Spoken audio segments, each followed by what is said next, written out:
Estamos en Emociones en Voz Alta, un espacio para hablar de educación emocional, un espacio para hablar sin miedo, para fluir y para principalmente darnos la invitación a la reflexión sobre todo lo que implica el aprendizaje socioemocional. Conectar, porque las familias no son opcionales en el tema de educación sexual, son fundamentales. La escuela también aporta muchísimo desde otro rol, que también no hay que confundirlo, y también la comunidad en general. Entonces tenemos que hacer que la gente entienda, primero, que la sexualidad no es sinónimo de genitalidad, son palabras diferentes. Y lo otro es que la sexualidad siempre se está educando, siempre. La cosa es que somos conscientes o no. Y ahí viene mi pregunta. ¿Vamos a hacer una educación sexual consciente y con valores que nos promuevan, por ejemplo, una convivencia? ¿O vamos a hacer una educación sexual combativa o ligada a los riesgos, al miedo? Esa es la decisión que hay que tomar y a mí me encanta poder abrir espacio para eso.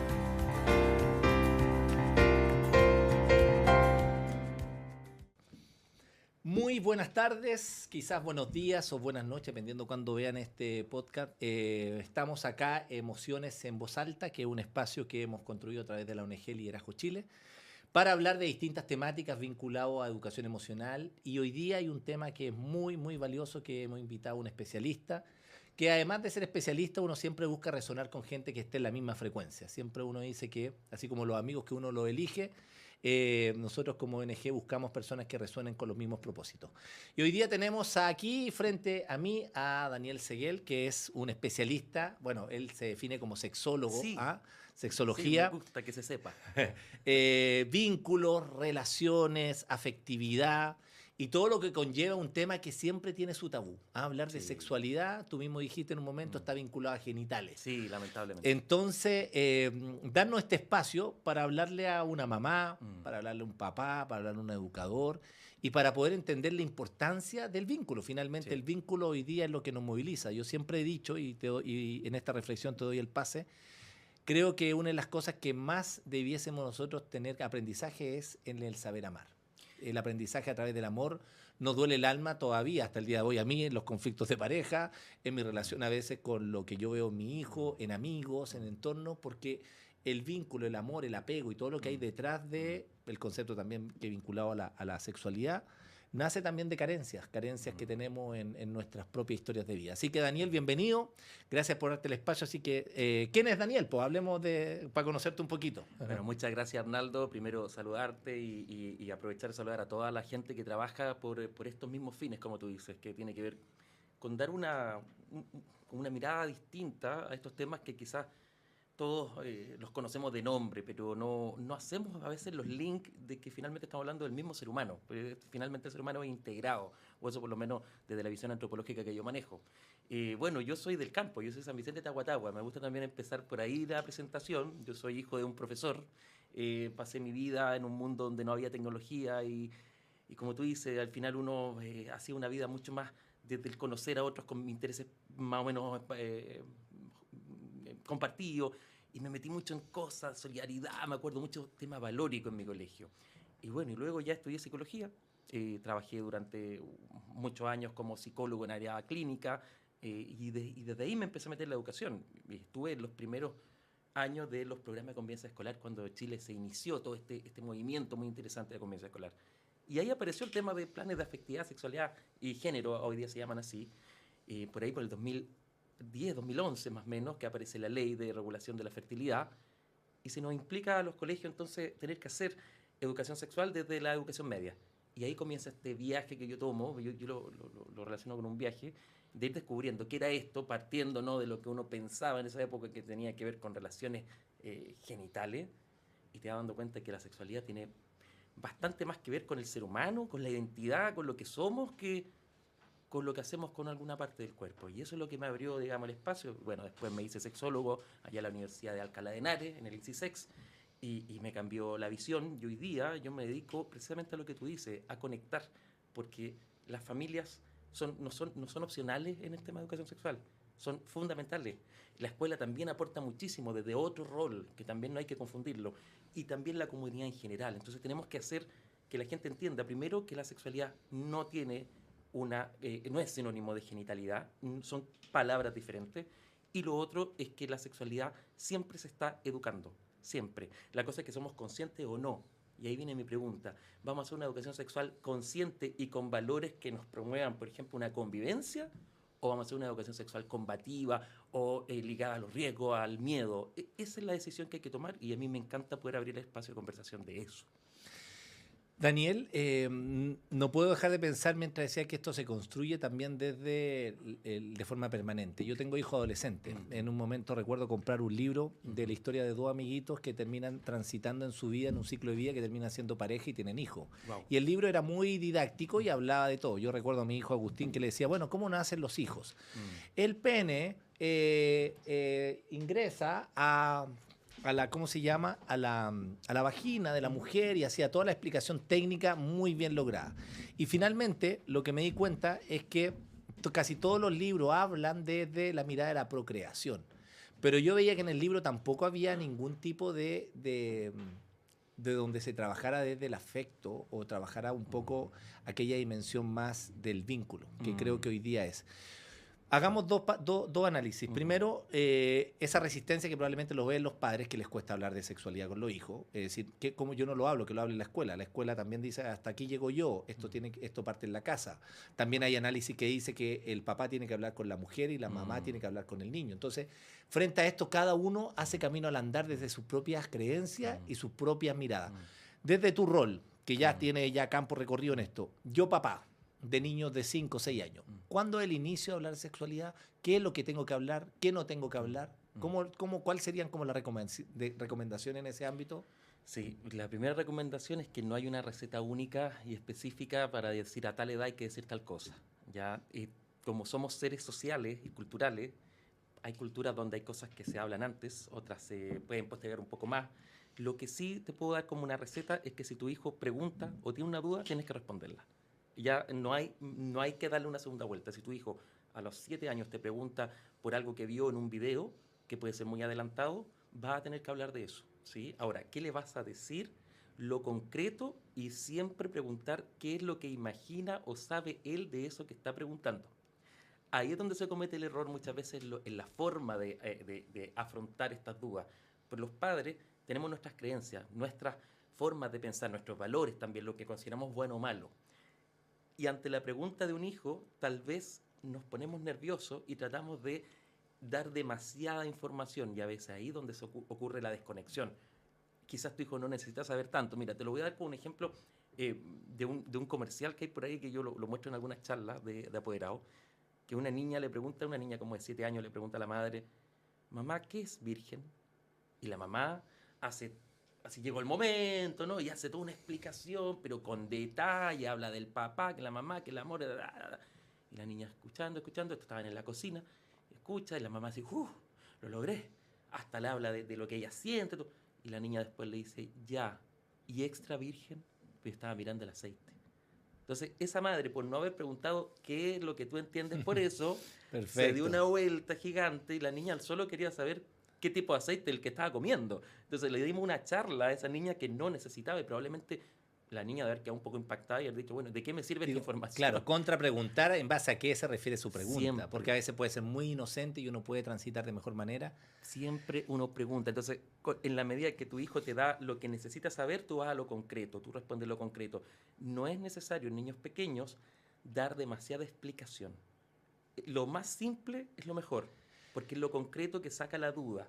Por ejemplo, ¿cómo se hacen los bebés? Tú dijiste una respuesta, listo, algunos lo pueden matizar. Yo soy muy enemigo de estos... adornos, ¿o no? No, al contrario. Mira lo que te voy a decir. Yo soy un poco rupturista en esta línea. Soy enemigo de la gente que dice que hay una manera correcta de hacer esto. ¿Ya? Porque sí, hay maneras que son mucho más interesantes que otras, pero una sola correcta y que los pobres padres tienen que estar conformes con esa forma. Me pasó una charla que alguien me dijo, sí, es que a mí me explicaron con la semillita, yo encuentro que es una tontería, pero yo por ejemplo, soy del campo. A mí la metáfora de la semillita sí la entiendo como un niño y me parece súper cercana a mi contexto de campo. Entonces, ¿por qué alguien me va a decir que no? Ahora es diferente mentir, cambian los nombres, la semillita sirve como una metáfora, pero no puedo inventar que la semilla cayó del cielo de un pájaro porque ahí estoy mezclando algo que no ocurre para, por ejemplo, la reproducción humana. Pero la semillita sí puede ser un símil, por ejemplo, de un óvulo, de un espermatozoide, y funciona la metáfora del cultivo en ese sentido. Sí, y de hecho, por algo existen los cuentos, por algo existe el cuento. El Así cuento es. es un conector emocional potente porque vincula una realidad de un animalito con la realidad del niño y Así desde es. ahí puede ir asociando. Es más Por eso las simple. fábulas tienen tanta significación y por eso no leo en un libro de Isabel Allende un niño de 5 años y le hace leer un cuento. Es que acá hay está en un punto clave, Arnaldo, porque esto tiene que ver con la metodología. Nosotros somos un país, bueno, una cultura latinoamericana muy ligada a contarnos historias. Ese ha sido nuestro pasado, digamos, y cómo hemos transmitido la información. Somos de juntarnos y hablar, de escuchar a este señor que nos cuenta una historia fantástica. Y precisamente parece que ahí hay un valor, que claro, con la cientificación hemos pensado que es una tontería, que no tiene ningún sentido, pero de verdad yo le enseño a los padres muchas veces a contar una historia, tipo un cuento, donde se sientan cómodos ellos, donde ellos puedan además abrir la imaginación de los hijos imaginan estos seres que tú estás contando, ese viaje, siempre la metáfora del viaje funciona muy bien en Latinoamérica, no sé por qué, habría que preguntarle a algún sociólogo, antropólogo, por qué funciona tan bien para nosotros, pero a los niños les gusta escuchar esas historias, les gusta. Entonces, quizás la educación, y voy a decirlo así, es sexual, aunque la gente dice afectivo o sexual, ojo, cuando decimos afectivo sexual estamos haciendo una división didáctica, pero en realidad no hay manera de disolver la sexualidad, la afectividad, no hay manera. Y esto yo lo digo con fuerza, y esto lo hablamos con Ricardo Caponi hace años atrás, no hay manera. Algunos se engañan, creen que por un lado va la sexualidad y por otro lado los afectos. No, porque están confundiendo sexualidad con un acto genital y los afectos con un amor de pareja. Eso es reducir la afectividad y la sexualidad. Somos seres sexuales, por lo tanto afectivos y por lo tanto integrales. Entonces, ¿para qué vas a hacer una división en la educación sexual y vas a trabajar, no sé, lo técnico para la sexualidad y los afectos lo vamos a trabajar con cosas más bonitas? Eso no funciona. La sexualidad es un valor del ser humano. Es Perfecto. un valor. Oye, Daniel, te voy a poner en un escenario que es bastante realista y yo hago esta reflexión porque me pasó en mis relaciones de pareja, me pasó también verlo en alguna conversación con grupos más cercanos. La cultura, Mm, en términos morales, la mm, cultura tiene una fuerte incidencia como la educación y también nuestras propias creencias vinculadas al arraigo que tiene nuestra familia. sí. Recuerdo que en los años 80 habían ciertas conductas, desde la masturbación, Mm, puede ser mujer o hombre, donde mm, te ibas a ir al infierno, no te toques ahí. mm, Y eso es tan decidor en el mm, poder que mm, tiene esa mm, palabra frente a yo como adulto en el rol de imponer mm, una conducta en mi hijo, que ese niño o esa niña que hoy día tiene 30, 40 años, está viviendo un proceso muy complejo que recién se está conociendo, porque nunca se tocó, por ejemplo, o nunca vivió su mundo de su propia biología de mm, una forma sana. mm, Hoy día las nuevas generaciones están en una parada distinta, mm, pero ¿cómo yo transito mm, frente a lo que tú decías? Yo como papá impongo la mm, creencia, impongo mi abuela, mi mamá, y empiezo a seguir perpetuando eso. mm, Esto es distinto, quizás tiene el símil con otros temas que tienen que ver con educación, pero creo que en el mundo afectivo y la sexualidad creo que la gente lo pasa muy mal. mm, Y finalmente terminamos haciéndonos trampas y mm, decir que está todo mm, perfecto y la realidad es que no es así. Ahí viene la pregunta, ¿cómo yo como mamá, tan importante en mi historia de vida para poder también reflejarla o como padre en que mis hijos vivan una linda sexualidad? mm. Yo le daría la primera reflexión a los padres, bueno, a las madres, como tú dices también. Le diría, ¿quieres educar? ¿Quieres imponer? ¿Qué es lo que quieres hacer? Educar es muy diferente a imponer. Educar tampoco es adoctrinar. Educar implica, yo le digo en una metáfora, iluminar un camino, pero no decir cuál es el único camino que hay que tomar. Permitir esa curiosidad de los niños, de los adolescentes, de las personas, en ir descubriendo el propio camino de la sexualidad, entendiendo que la sexualidad parece más una biografía que un evento biológico o cultural no más. Podríamos decir que la sexualidad es biográfica, se va escribiendo en la vida. Entonces, ¿qué hace un padre, una madre? Da buenas ideas, entrega iluminación para ese camino y acompaña. La educación sexual va más de actitudes que de conocimientos. Esa es la clave. Y la actitud tiene que ver con los miedos, con las ideas que yo traigo y cómo quiero entregarle el mejor mundo posible a mi hijo. Entonces yo entiendo a muchos padres que desde ciertas ideas, siempre desde la buena intención, ¿no? Pueden ser religiosas, pueden ser culturales, prohíben muchas cosas y hacen que la educación sexual básicamente sea una prohibición. Les dice esto no se hace porque está mal. ¿Ah? Y hay cosas que compartimos como sociedad en ese aspecto. Pero yo les quiero dar una vuelta ahora. Decirle, bueno, ya sabemos más o menos lo que está mal, ¿sí? Pero ¿cuándo vamos a promover lo bueno? ¿Cuándo vamos a decir, mira, aquí en este espacio tú puedes descubrirte a ti mismo como hombre y mujer que estás siendo? En este espacio tú vas a probar tu amor, la manera en que tú vas a amar a otra persona, en cómo vas a convivir con otra persona, que aquí viene la clave. Si tú buscas la palabra sexualidad, el origen, te remonta al latín. La verdad es que sexualidad tiene más que ver con diferenciación que con otra cosa. Genitales viene de gen, sexualidad viene de sex, y sex significa cortar, dividir, hacer dos de uno. Esa es la clave para mí de la educación sexual, hacer que los padres reconozcan en su hijo un diferente al que yo le puedo iluminar un camino, le puedo marcar unos límites precisos, evidentemente, por ejemplo, la no violencia, el respeto, que son límites valóricos, Sí. prosociales. Sí. Y luego voy acompañando con preguntas y también con la posibilidad de decir, ¿sabes, hijo? De eso yo no sé. Y sabes que a mí me enseñaron tal cosa, pero tal vez a ti eso no te funciona. Y podemos juntos caminar y a veces hay lugares de este camino que yo tampoco había recorrido como padre. Esa conversación, Arnaldo, que es de vulnerabilidad, es la mejor herramienta para la educación sexual en familia. Perfecto. Ahora, me voy al caso de los adolescentes. Viven en una frecuencia totalmente distinta. Nosotros crecimos en una estructura vinculada a la monogamia, que viene vinculada también desde la historia, Claro. desde el, busquémosle el feudalismo, de mantener la herencia, La propiedad. de las propiedades, de la firma, de donde ahí la iglesia genera un contrato, donde finalmente hacemos el ritual del anillo, y finalmente todo eso está suscrito a ser finalmente uno y el otro. Biológicamente el hombre desarrolla testosterona todos los días, la mujer ovula una vez al mes, y frente a eso también hay necesidades distintas. Y ahí donde los jóvenes están en una parada totalmente distinta a la parada que tenemos nosotros. Sí. Algunos también muy fuertemente incidida por la familia. Sí. Pero hoy día te encuentras con versiones como el poliamor, te encuentras con el concepto de novogamia. No monogamia. Claro, de novogamia o de no monogamias. Claro, de una mirada afectiva totalmente distinta. ¿Cómo ves cuando tú te toca hacer una charla a un joven? ¿Cuál es la apertura que tienen respecto a esos padres que el día anterior hiciste una charla para papá de la que le hiciste? Ellos están en otra frecuencia. ¿Cuál es la reflexión que haces tú de eso? ¿Cómo están los jóvenes en términos afectivos y sexuales? Mira, primero escuchar las nuevas maneras de vivir los vínculos.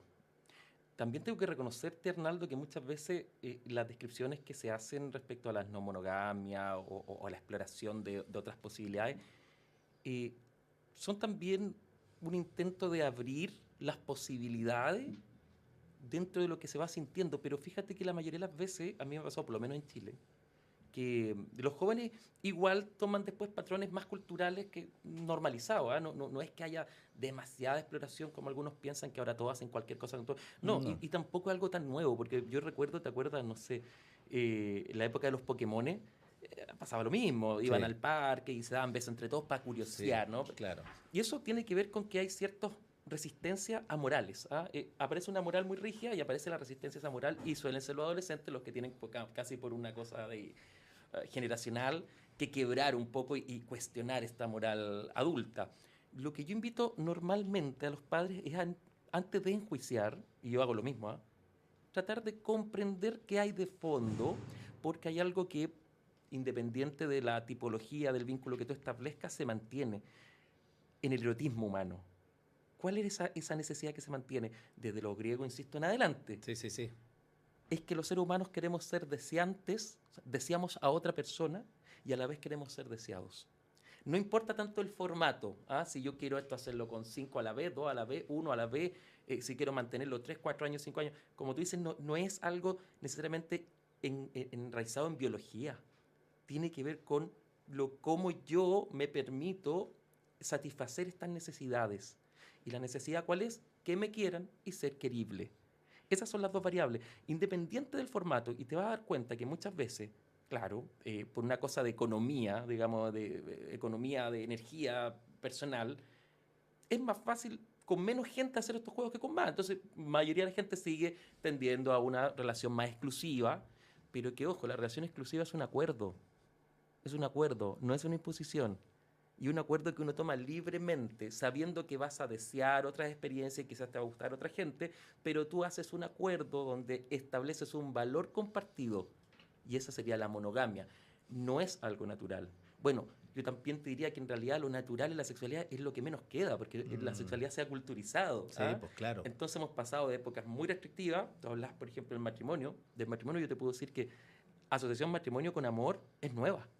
No tiene más de 300 años en el occidente. Antes uno se casaba como un contrato económico. Y no ¿ya? se conocían ni conocían ni Y no el acuerdo de los padres. Y a nadie le importaba, porque lo que importaba era la herencia, como dices tú. Y ellos tenían sus amoríos por otro lado, y ahí se establecía entonces este eros más romántico por fuera, y en la familia era una cosa más estructurada. Quizás hoy día los jóvenes, que tú me decías un diagnóstico, están muy centrados en que las relaciones que establecen son más ligadas a los deseos. Y ese es un aprendizaje que estamos teniendo nuevo como sociedad. El yo deseo y hasta dónde deseo. Y el problema que yo veo de los jóvenes es que a veces tienen la idea de que es voluntario el desear y que van a poder desear a una persona para toda la vida y ahí empiezan a sufrir frustraciones. ¿Cuál sería mi indicación al respecto? Primero, escuchar esa necesidad. ¿Por qué ese joven necesita que lo deseen esta persona para toda la vida, o esta persona de manera exclusiva, o no desea solo una persona de manera exclusiva, sino que la deseen 3, 4, 5 a la vez? ¿Qué hay de fondo? ¿Qué necesidad hay de fondo? Y luego empezar a plantear posibilidades. Ahora, ¿hay una manera de vincularse mejor que la otra? No. ¿Pero hay una manera que suele ser mayoritariamente que la otra? Sí. En el contexto occidental sí. Sigue siendo una monogamia, no voy a decir exclusiva, porque hay mucha gente que tiene ciertas aventuras, qué sé yo, pero en el compromiso suele ser más uno a uno. Lo que sí se ha flexibilizado mucho, mucho, es que ya creo que nadie en su sano juicio está cuestionando, por ejemplo, que el deseo no necesariamente vaya de un sexo a otro sexo. Eso sí ya está, que ha sido un cambio de los últimos 100 años bastante interesante, pero lo demás no se ha movido tanto como parece. Sí. Yo creo que son más resistencias desde un modelo que parece moralmente muy impositivo a un modelo más de libertad, pero la libertad hay que asumirla con responsabilidad y ahí está el otro tema. Sí, bueno, ahí hay un tema importante dentro de lo que me gustaría plantearte que tiene que ver con los miedos reales que hoy día existen. Hoy día casi más del 80% de los niños ya tienen acceso a los celulares menores de 9 años. Por lo tanto, hay una fuerte incidencia en la curiosidad. Tú pones en Google, el niño busca teta, por ejemplo, y le van a salir muchas pechugas y aprieta otro link y se va a ver el porno directo. No hay control parental, etcétera.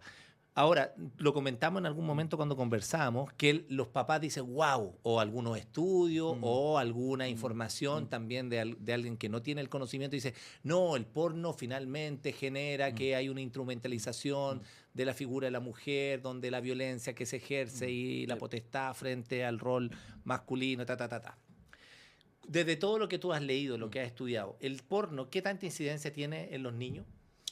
A ver, partamos, la pornografía es para mayores de 18 años. Ya, el público objetivo de la pornografía son adultos.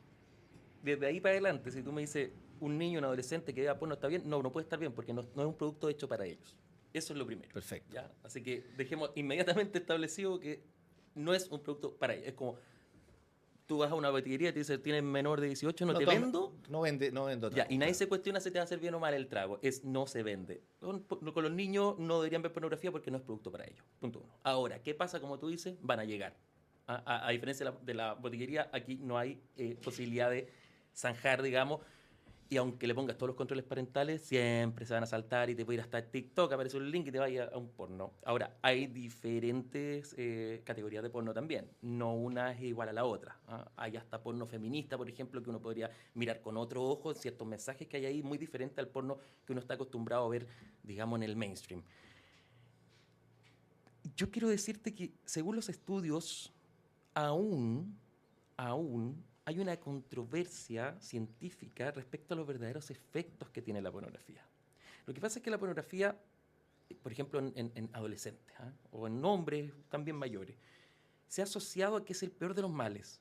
Pero si tú revisas la construcción de los discursos morales sobre la sexualidad, han habido otros males también. Claro. Entonces, en algún momento fue la masturbación, también era la madre de todos los males, después, no sé, era ¿qué voy a decir? La droga, después, bueno, ahora el porno, mañana podrá ser otro monstruo que hay que derribar, ¿no? Y se hace mucho, mucho alarde de eso y la gente piensa que si se elimina el porno, vas a eliminar, por ejemplo, la violencia sexual. Error.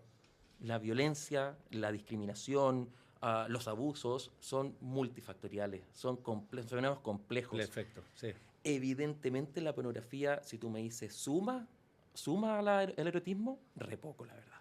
O sea, si un hombre adulto ve pornografía y le gusta eso y con su pareja comparten, bueno, podemos decir, es una cosa que lo entretiene, pero que le va a sumar, que va a ser más interesante sus relaciones, que lo va a conectar con el erotismo, lo dudo. En eso yo doy el punto de que no enriquece nada. Es un producto, digamos, un poquito más de entretenimiento con suerte. ¿Ah? Así que, por ahí.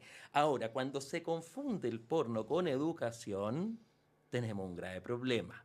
Y ahí sí estoy de acuerdo con que un chico que crea que las relaciones eróticas, sexuales, son como los ve en el porno, va a tener un serio problema de partida por la frustración de no encontrar ni esos cuerpos, ni esos sonidos, ni esa promesa que te hace el porno. Y ahí puede haber una frustración grande y hay chicos, chicas también, porque las mujeres también ven porno, quizás en menos cantidad, lo reconocen también en menos cantidad, que les parece chocante esta experiencia. Y al ver su vida y no tener otra persona que le hable desde lo interesante que es la sexualidad humana, les da hasta un poco de pudor esto que están viendo. Yo no quiero hacer eso, yo lo encuentro asqueroso. Y eso puede provocar algunos cuadros aversivos. Y hay otras personas que son más sensibles, que evidentemente pueden ver un video o algo y quedar bastante afectados emocionalmente con lo que vieron. Especialmente en niños. En niños, ¿cuál es el riesgo? Que no van a entender lo que están viendo. Y no van a tener herramientas como para poder procesar la información. Y van a necesitar a un adulto que haga unos pequeños ajustes para que esa experiencia puedan integrarla y no queden con la sensación de que vieron algo brutalmente explícito que no pueden integrar a su experiencia. Ese es el mayor riesgo. Ahora, si tú me dices, ver porno se asocia con violencia sexual, yo por lo menos voy a decir, no podría asegurarlo así como así. Sí te puedo asegurar que no tiene un efecto positivo comprobado para el erotismo humano, pero de ahí que desarrolle, no sé, que ver un porno te haga un violento, yo creo que es simplificar la violencia, ¿sí? Y eso es un error, porque ¿qué pasaría si mañana logramos derribar el porno? ¿Se acaba la violencia? ¿Se acaban los abusos? Yo creo que no. ¿Ah? Bueno, Daniel, una de las cosas que propicia este espacio es estar vinculando la educación emocional a los quehaceres de nuestras propias realidades. Y dentro de eso tú tuviste la oportunidad de participar en el diplomado, Sí. hace poco que terminó. Y dentro de eso, ¿cuánto de educación emocional permite de alguna manera ser un buen puente para tener una afectividad, un vínculo y una sexualidad sana? ¿Cuáles de las competencias emocionales que tú crees que son las más movilizadoras para poder transitar de buena manera con este mundo, conociendo un poquito ya a otros autores? Es que todas. Ya, No hay ninguna que yo pueda dejar fuera porque partimos de la base que ser un sujeto sexuado significa que yo estoy viviéndome como el hombre que soy en este momento, por ejemplo, la definición que yo hago de mí mismo. Y eso implica que yo estoy deseando, que estoy queriendo, que estoy vinculándome de una manera, que estoy hablando de una manera, todo. Ahora, el cómo yo me entiendo a mí mismo, te lo voy a resumir en 4 palabras, como todas las posibilidades, las capacidades que hay que tener para tener una vida sexual o una convivencia sexuada relativamente interesante, voy a decir. Primero, conocerme. ¿Quién soy yo? ¿Cómo me siento yo siendo quien soy? Mira, esta pregunta puede parecer baladí, pero no lo es. Imagínate un chico o una chica que esté justo en un momento donde está definiendo cosas de sí misma. Hacerse la pregunta, ¿quién estoy siendo? ¿Quién es esta mujer que soy? Puede ser esta mujer muy masculinizada y que me molestan en la calle, pero yo soy esta mujer que soy. No me odio por ser quien soy. Eso es lo primero, reconocerme. ¿Qué me está pasando a mí siendo quien yo soy? Hay un proceso de autoaceptación. Y de autoconocimiento. Perfecto. Y ahí es donde la educación emocional tiene claves maravillosas, porque desde pequeñito nos empiezan a decir, a ver, ¿qué estás sintiendo? ¿Qué nombre tiene? ¿Cómo se siente en tu cuerpo? Dejar el cuerpo fuera de la educación emocional o sexual es una tontería. Claro. De nuevo dejar el cuerpo fuera como si fuera un invitado de piedra cuando nosotros somos nuestro cuerpo también. ¿Ah? O dejar el aspecto espiritual fuera. De hecho, si tú lees lo que dice el Ministerio de Educación de Chile, que no es que esté enraizado en una religión, habla del desarrollo espiritual dentro del desarrollo de la educación sexual. pero la gente no lo sabe. Entonces, de nuevo, esto es mucho más que genitalia, digo yo. Eso es lo primero, conocerme. ¿Para qué conocerme? Porque esa es la única manera de poder reconocer a otro. Y como la sexualidad implica diferencias, el otro es un diferente al que yo puedo acceder en la medida que yo tengo una base para saber quiénes somos. Entonces yo soy para conocerte a ti como tú eres. Y ahí voy empezando a establecer valores. Me caen bien, me caen no tan bien, soy empático o no lo soy. Desarrollo de nuevo de la inteligencia emocional, desde pequeñito. Ahí voy yo entonces, conociéndome y reconociendo al otro. ¿Para qué? Para poder encontrarnos. Perfecto. No hay manera que yo me encuentre contigo si no sé quién eres y yo no sé quién soy. Van 3 pasos, ¿no? En el encuentro. Y ahí podríamos hablar de la convivencia. El encuentro con ese otro diferente a mí, al que yo veo y acepto en la diferencia. Y el último paso, ¿cuál es? Y este es el que más cuesta hablar. ¿Para qué me encuentro con el otro? ¿Para usarlo? ¿Para mi beneficio? ¿O para disfrutar de ese encuentro? Y ahí es donde aparece la palabra placer. Muy asociada al placer de la descarga, malmente asociada al placer de la descarga, y todos hablamos de la sexualidad porque al final hay algo que es rico. No. La sexualidad en el encuentro con el otro es placentero. Ahí está la riqueza. Cuando tú vas al cine con alguien que quieres, la pasas bien. Eso también es sexualidad. Sentirte en un contacto con un otro diferente y de reconocer que ese encuentro es placentero, que nos sirve, que me gusta. Querer a alguien no es cualquier cosa. Es decirle, quiero que tú entres en mi vida para disfrutar contigo algunos momentos. Entonces, tú dijiste al principio, amar. Amar implica reconocer que el otro es diferente, pero que yo puedo dejarlo impactarme en mi biografía para poder disfrutar un momento juntos. Y a veces esos momentos pueden ser muchos años seguidos y podemos estar muchas navidades. Y eso también es el placer de ser sexuados y encontrarnos en la sexualidad. A veces la vía de encuentro es genital, por supuesto, pero créeme que no es la vía más interesante ni tampoco es la que más usan los seres humanos. Los seres humanos normalmente nos conectamos más por la mirada, por el conversar. Y efectivamente el celular lo que te está diciendo hoy es no goces del encuentro. Porque aquí hay un peligro. Sí. Mira, dentro de todo lo que uno ya sabe y que hoy día recién los padres están instruyéndose, antiguamente decían que los padres no nacen sabiendo padres, pero hoy día hay escuela para padres y hoy día aquí está la mayor biblioteca del mundo. Todo lo que es la teoría del apego, que habla Bowlby, que tiene que ver con el apego ambivalente, ansioso, evitativo, el apego en general seguro, que bien entendido, bien explicado un papá, que usted, papá, preocúpese, validar, legitimar, aceptar las emociones de su hijo, ponga límite, toda acción tiene una consecuencia, marco regulatorio y dé la autonomía según el grado de madurez del niño, va a lograr que un niño tenga un tránsito en todo su desarrollo emocional de buena manera y su apego va a ser seguro. La realidad es que gran parte de nosotros hemos crecido en un mundo donde ese apego, en el caso del género hombre, es un apego evitativo. Porque cuando yo estaba triste, cuando yo tenía miedo, mi papá me decía, hazte cargo de tu mundo emocional. Por lo tanto, como yo no quiero sufrir, mira lo interesante esto, que esto me voló la cabeza cuando uno hoy día hay muchas personas que hablan de apego de pareja y otros hablan de apego, pero no hacen el match entre ambos. Entonces yo quiero entenderlo esto desde el tránsito. Ese niño que tiene 10, 8 años, que creció con apego evitativo, porque su forma en que el constructo social que fue vinculado a su familia, este niño se alejaba de los dolores del alma. Y a los 23, 24 años conoció a una niña, maravilloso.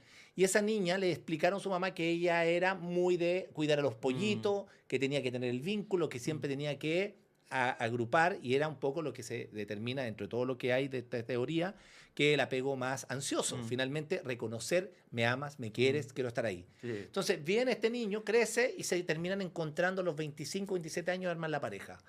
El conflicto se genera cuando yo tengo la pelea con mi pareja, porque yo reconozco que tengo apego evitativo, y yo creo que el 99% de los hombres sí lo tienen, y yo he hecho los ejercicios en muchas de estas conferencias. Yo no he visto ningún estudio de esto, pero cuando ya alzan la mano digo, todos tenemos mucho de nosotros apego evitativo. ¿Y qué pasa? Que cuando está el conflicto, el hombre, ¿qué hace? Se aleja, retrocede. Dice, aquí no ha pasado nada, no quiero discutir, no me hagáis pasar mal día, no quiero entrar al conflicto, no quiero abrazar el dolor, como yo digo. Y finalmente la mujer que dice le genera una inseguridad. Respóndeme, necesito hablar, conversemos ahora. Y genera todo un círculo muy vicioso y empezamos a hablar de las relaciones tóxicas. Entonces, todo lo que hoy día hablamos del narcisismo y de la persona tóxica, que son dos caricaturas que vienen por ambos lados, que dicen, oye, tú eres muy narcisista, yo, todo tú, y la mujer, no, tú eres tóxica, todo es conflicto. ¿Por qué? Porque el hombre la percibe como el conflicto que quiere resolver y el hombre se aleja. Por lo tanto, te preocupas solamente de ti y no estás preocupada de mí. Esto es tan profundo que yo siempre digo a los papás, preocúpense de cimentar esa vida de infancia para que el día de mañana, cuando sean adultos, puedan tener relaciones mucho más significativas y más valiosas. El concepto de la teoría de Bowlby, que la encuentro maravillosa y que creo que hoy día nadie la rebate, algunos matices hay algunos que hacen matices frente a eso, pero finalmente a lo que voy yo es la vivencia. Finalmente la vivencia es la que marca finalmente cómo estas teorías finalmente uno las pone a prueba. Y ahí viene un poco la pregunta que tiene que ver con esto, cómo nosotros como familia y como adultos, ya dejando a nuestros padres, podemos ir cambiando estas heridas de infancia que terminan en un vínculo que está muy fuerte al apego, que finalmente nos hace daño. Súmale el celo, súmale la inseguridad, súmale la falta de confianza, que son los grandes conflictos que tenemos nosotros hoy día con las parejas. Muchas parejas viven dramas todos los días y la naturalizamos. Hay gente que aguanta y finalmente, durante todos mis 20 años de crecimiento de persona, me vinculé y finalmente transito en lo que debería ser el lugar de regocijo, de amor y de encuentro, termino viviendo una relación muy compleja. La pregunta es cómo nosotros como padres y finalmente como adultos podemos transitar de buena manera en reconocer este apego evitativo, que yo lo hice y yo hoy día abrazo el dolor, de decir, oye, tenemos que hablar, hablemos, listo, ahora, no hay problema. Es que eso no lo hacen todos. No. Te metiste en un bosque que es fantástico. Entonces, me dan muchas ganas de abrir todas las ideas que acabas de decir, pero no alcanzaríamos en ningún caso. Mira, la teoría del apego es bien interesante y sí hay autores que han logrado hacer los match que tú solicitas. Por ejemplo, Sapián Gómez Saplián, español, escribió un libro de apego y sexualidad muy interesante. También Mario Marrón se ha ido por esa línea. Y sí, hay cosas que son muy interesantes de ver desde esta lectura que de la teoría del apego, que sí hay gente que rebate muchas cosas, especialmente la metodología del inicio de la teoría de Bowlby, que hay que además nombrar a Mary Ainsworth cuando hablamos de Bowlby, porque la dejamos fuera y fue ella la que fue y se metió a investigar ahí, y es una mujer extraordinaria. Es como Meyer y Salovey con Goleman. Claro, que queda uno en el nombre y ahí también hay un tema de género, que sí, habría pues que... el hombre es el que muestra la cara. Claro. Entonces, bueno, esta teoría ha ido creciendo y ha ido con nuevo aporte. Peter Fonagy también hizo un aporte impresionante. Bueno, en Chile tenemos algunos referentes también. Y fíjate que hay algo interesante. Primero yo quiero decir cosas que quizá pueden ser un poco incendiarias. Apego seguro como tal es muy difícil de lograr. Yo creo que es como el ideal. Sí. La mayoría, si tuviera que indicarlo desde esa teoría, de la mayoría somos como apego un poquito matizados. Y a veces generamos ciertas conductas de apego más evitativo con algunas personas o con algunos vínculos y apegos más seguros con otros. Y eso es lo entretenido del ser humano, ¿no? Somos como... amoldables, nos acomodamos a la realidad de los contextos. Somos como un río, vamos cambiando, a veces más agua, menos agua, y nos vamos por un lado o por otro. Entonces, de partida no es una condena. Sí es cierto que aspiramos a un apego seguro, pero apego seguro también depende del contexto. Y yo te diría la pregunta, ¿vivimos en un mundo donde se promueve un apego seguro? ¿Desde la estructura? No. No. De hecho, lo que se nos promueve hoy día, por ejemplo, es que seamos muy ansiosos. Muy ansiosos, porque todo es un peligro, todo va a explotar, hay un tipo con un botón rojo que lo va a apretar en cualquier momento y se va a acabar todo. Y por otro lado, el ser humano, ante el dolor, que dice, bueno, no puedo pelear con esto, no soy capaz, me huyo, me voy. Y ese es el apego ya más evitativo. Entonces, hay que pensar que en el contexto, y estoy pensando, por ejemplo, en un chico que crece en una población con una mamá muy amorosa, que no tiene mayores herramientas, que si el hijo se enferma tienen que estar 5 horas esperando una atención o más en un consultorio. Evidentemente, ¿de dónde le vamos a sacar el apego seguro? Es difícil. Entonces, ese niño va a pensar, ojalá no enfermarme, porque si tengo un problema, mi mamá no va a poder ayudarme a solucionar. Y se genera toda esta sensación de carencia, como tú decías. Pero ya también es real. O sea, no es algo que está en la mente, está en la vida. Efectivamente, cuando las personas cargamos con estas carencias o estos miedos, que ojo, de nuevo, si sacamos toda la teoría de fondo para no confundir, Lo que nosotros los seres humanos queremos es tener la seguridad de que alguien va a estar ahí para querernos. Eso es todo. Porque, de nuevo, queremos ser queridos y queremos querer.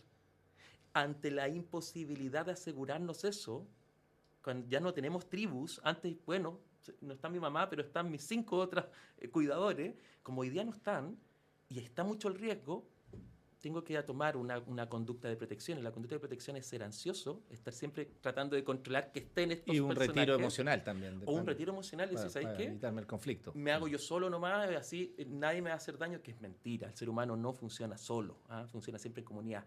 Y ahí yo te haría el link con la sexualidad. Evidentemente, en el espacio de intimidad que se desarrolla entre los sujetos sexuados en una relación de pareja, uno se vulnerabiliza y muestra ese deseo de ser querido por ese otro, más otro entre todos los otros. Y si ese otro, más otro entre todos los otros, no es capaz de darte la señal, te amo, te quiero, te deseo, que nadie lo hace, además, nadie anda con unos cartelitos, se despierta en esta ansiedad, ¿me quiere? ¿Me ama? ¿Me desea? Y ahí que digo, bueno, no me importa, yo no sufro. O digo, necesito que me lo diga. Y se arma el conflicto. Pero ¿qué hay de fondo? 2 personas que se desean, pero que no se lo dicen por miedo a no ser correspondidos. Y ahí viene una clave de la educación sexual emocional, diría yo.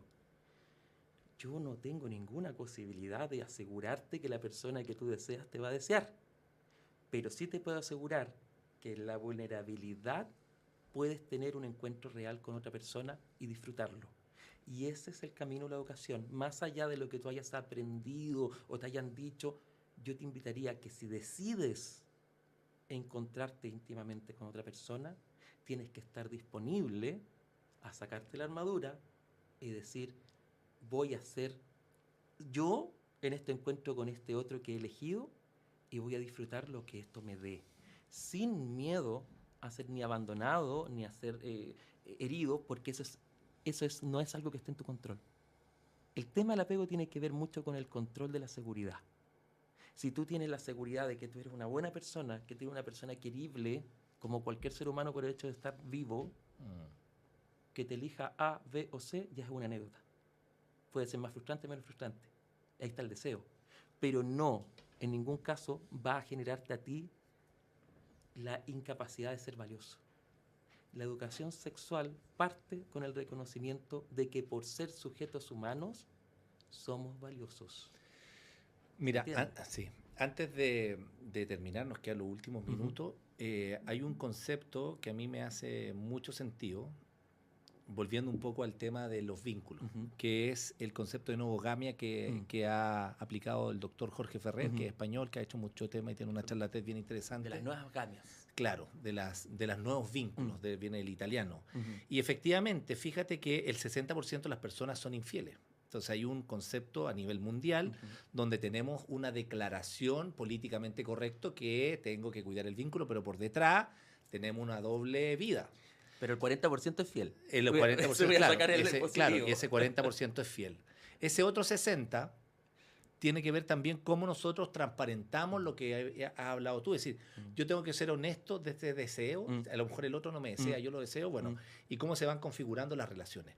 Aquí hay un elemento importante que yo creo que es muy decidor en la forma en que nosotros tenemos que vivir esta estructura de coherencia, que va de la mano con este concepto de novogamia. Yo estoy enamorado de mi pareja, llevo 10 años con ella, feliz, y sexualmente nos llevamos maravillosos. Pero hay algún aspecto de mi bienestar integral que a lo mejor en algún espacio yo no resueno con ella. Sí, pero tengo una amiga, aquella amiga de la universidad de X lugar, que me tomo un café con ella y arreglamos el mundo, me río, lo paso bien y disfruto y fluyo y pasaron las 3 horas conversando, perfecto. Yo no le puedo decir a mi pareja que tengo un vínculo afectivo o espiritual con ella, porque no, dentro de esta configuración volvemos un poco a lo mismo, al celo, la inseguridad, el apego.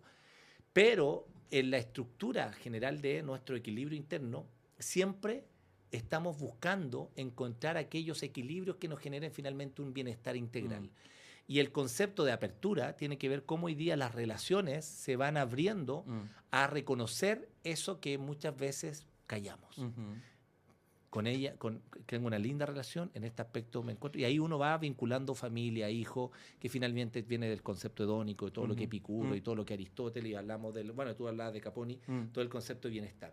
Pero finalmente yo insisto en esto, hay que trabajar mucho en el reconocer finalmente esas sombras, porque muchos de nosotros nos engañamos y tratamos de decir, buscar estos equilibrios y caemos en la infidelidad, o finalmente lo que dicen hoy día, prefiero decir tengo una relación abierta, no me quiero comprometer en nada, voy a ser súper honesto, que vivir en una segunda capa. Yo escribí un libro que tiene mucho de autobiografía, que se llama Los hombres y sus emociones, que nosotros somos campeoncitos. Bombo Fica lo tiran los chistes, la medalla, el pecho inflado, mientras más mujeres, el cazador, el regocijo, el logro, vinculado a otras carencias afectivas que uno tiene. Entonces el trabajo de autoestima o de celibato que uno puede tener tiene que ver en la construcción también de un mundo interior que a veces no queremos ver.